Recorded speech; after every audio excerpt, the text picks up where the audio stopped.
हाय दोस्तों, मैं एक और वीडियो लेकर आ गया हूँ।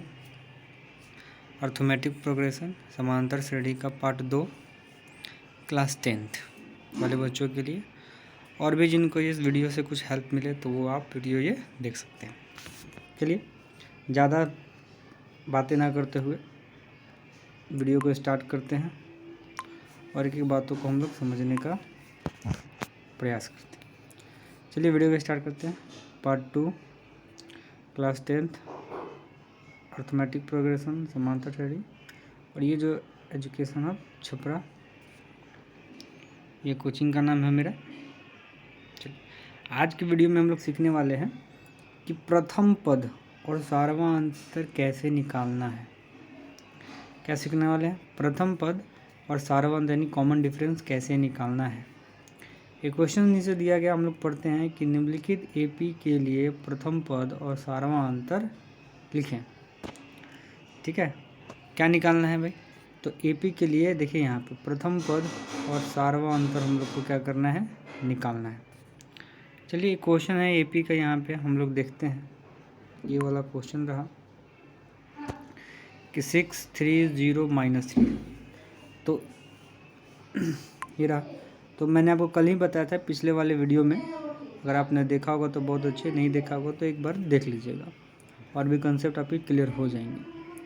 तो A1 हो गया 6, A2 हो गया 3, A3 हो गया 0 और A4 हो गया -3।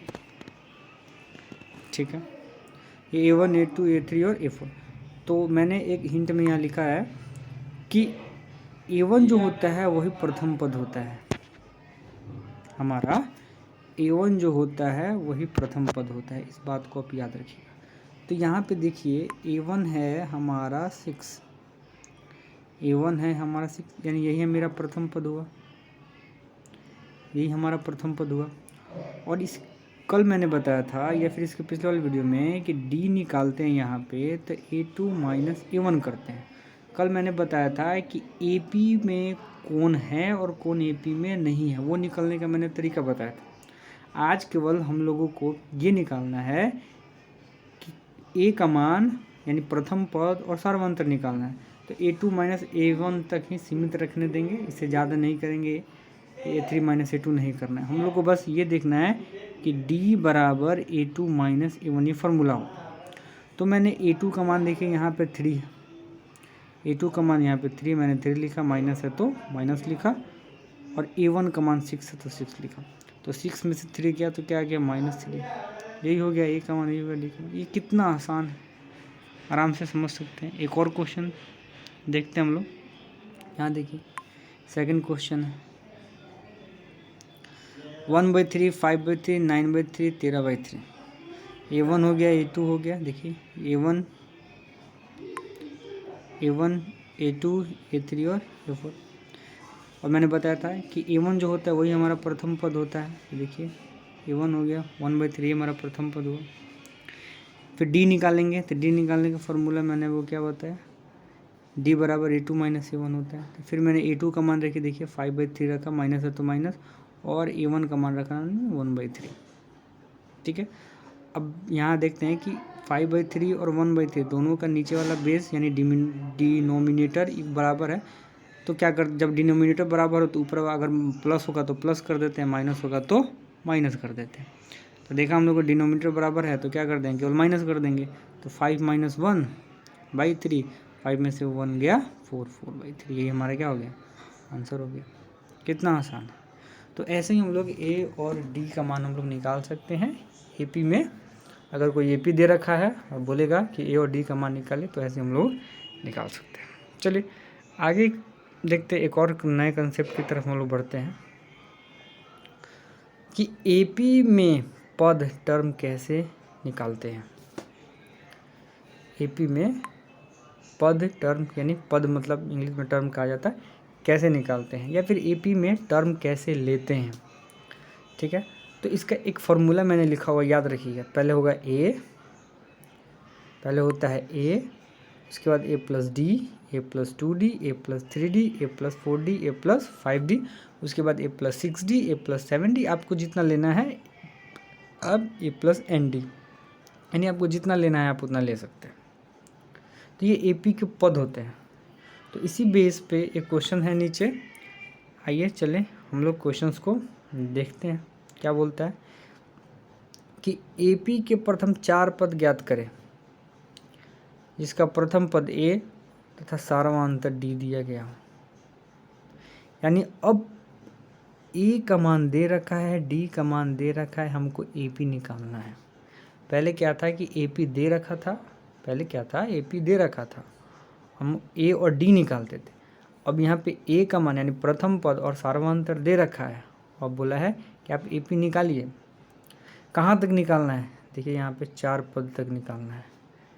तो चलिए निकालते हैं। तो मैंने बताया था कि एपी में पद कैसे लेते हैं, 4 ही पद लेना है तो 4 ही पद तक लेंगे। तो ए प्लस डी, ए प्लस 2d और ए प्लस 3d। देखिए एक ए प्रथम पद, ए प्लस डी सेकेंड पद, ए प्लस 3d थर्ड हो गया, थर्ड पद, और ए प्लस 3d फोर्थ टर्म हो गया, यानी चौथा पद हो गया। सेम काम, ए का मान दे रखा है, डी का मान दे रखा है, बस जहाँ जहाँ ए दिख रहा है वहाँ ए का मान रख देंगे, जहाँ जहाँ डी दिख रहा है वहाँ पे डी का मान रख देंगे। चलिए देखते हैं। ए का मान 4 है तो मैंने 4 रख दिया। फिर देखिए ए का मान 4 है, प्लस है तो प्लस मैंने लिख दिया, और डी का मान -3 है तो -3 देखिए रख दिया मैंने। फिर ए का मान 4 है तो 4 रख दिया, प्लस है तो प्लस हो गया, 2 का 2 लिख दिया, और डी का मान -3 है तो मैंने -3 लिख दिया। फिर ए का मान 4 है तो 4 रख दिया, प्लस है तो प्लस लिख दिया, 3 है तो 3 लिख दिया, और डी का मान -3 है तो मैंने -3 लिख दिया। इसको सॉल्व करते हैं। देखिए 4 है तो 4 मैंने फिर से कर दिया। यहाँ पे देखिए प्लस 4 है तो 4 लिख दिया। अब प्लस और माइनस दिख रहा होगा आपको, प्लस और माइनस देखिए यहाँ पे दिख रहा होगा, प्लस और माइनस होता है, 3 है तो मैंने 3 लिख दिया। फिर यहाँ पे 4 है तो 4, प्लस है तो प्लस, और 2 में 3 से पहले मल्टीप्लाई करते हैं 6, और ठीक है, और यहाँ पे माइनस है तो मैंने माइनस लिख दिया। फिर यहाँ प्लस 4 है तो 4, प्लस है तो प्लस, और 3 में और माइनस से गुना करेंगे तो -9 आ जाएगा। मैंने देखिए यहाँ पे लिखा है। अब चलते हैं। फिर ए 4 है तो 4 में से 3 गया, देखिए 1 आ गया। फिर 4 है तो प्लस माइनस 6 है तो 6, कॉमा 4 है तो 4, प्लस माइनस 9 है तो 9 में लिख दिया।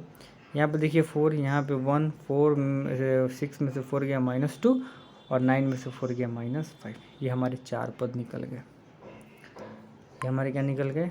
4 पद निकल गए। फिर उसके बाद नेक्स्ट क्वेश्चन हम लोग देखते हैं। तो यहाँ पर भी देखिए, यहाँ पर देखिए, यहाँ पे कर दे रखा है क्वेश्चन नंबर 2 में कि ए का मान 4 है, डी का मान -3 है। ए का मान 4 है, डी का मान -3 है, तो क्या हो गया? फिर वही का 4 पद लेंगे, ए प्लस डी, ए प्लस 2d, ए प्लस 3d। ए का मान 4 है तो 4 लिख दिए, ए प्लस डी यानी 4 प्लस, डी का मान सॉरी डी का मान ना यहाँ पे, डी का मान यहाँ पे, सॉरी मिस्टेक हो गया है, मैं बता रहा हूँ। देखिए यहाँ पे डी का मान यहाँ पे हो जाएगा 0, ठीक है ना, गलती से लिखा गया, यहाँ पे याद रखिएगा डी का मान 0 होगा। 1 मिनट,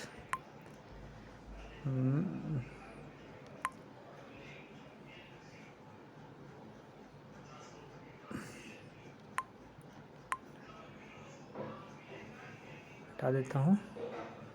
यहाँ पे होगा, हाँ डी का मान कितना होगा? 0, ठीक है। तो ए डी का मान देखिए यहाँ पे कितना दे रखा है, डी का मान 0 दे रखा है। तो ए है 4 है तो 4, ए प्लस ए कितना दे रखा है? 4 दे रखा है तो मैंने 4 रखा, और डी का मान 0 है तो मैंने 0 रखा है। फिर ए का मान कितना है? 4 है तो 4, फिर 2 × 2, और फिर डी का मान 0 है तो 0, फिर 4 है तो 4 प्लस 3, और डी का मान 0 है तो 0। अब इसको जोड़ घटाव करेंगे तो सेम चीज़ आएगा। देखिए 4 0 में से 4 और 0 जोड़ेंगे तो फिर 4, फिर यहाँ पे 2 में 0 से मल्टीप्लाई करेंगे 0, 4 है तो 4 लिख दिया मैंने, फिर 4 है तो 4, और फिर 3 में 0 से मल्टीप्लाई कर देंगे तो 0, ये भी 4, ये भी 4, और 4 है 0 4, और 4 है 0 4। देखिएगा तो यहाँ पे क्या दिखाई दे रहा है आपको कि एपी में 4 पद हमारे निकल गए। एपी में हमें 4 पद निकल गए। हाँ थोड़ा सा यहाँ मिस्टेक होता है, डी का मान 0 होगा, मैंने गलती से -3 लिख दिया था, लेकिन डी का मान यहाँ पे 0 होगा। चलिए ये था मेरा वीडियो, छोटा सा आपको सिखाने का कोशिश किया। तो वीडियो आपको पसंद आया होगा तो लाइक सब्सक्राइब कर दीजिएगा, और थोड़ा सा वीडियो को शेयर भी कर दीजिएगा, ठीक है। तो ध्यान रखिए, मस्त रहिए, जय हिंद। और चैनल पे नए हैं तो सब्सक्राइब कर दीजिएगा। लाइक कर दीजिएगा और शेयर कर दीजिएगा तो और भी अच्छा। चलिए, जय हिंद, धन्यवाद।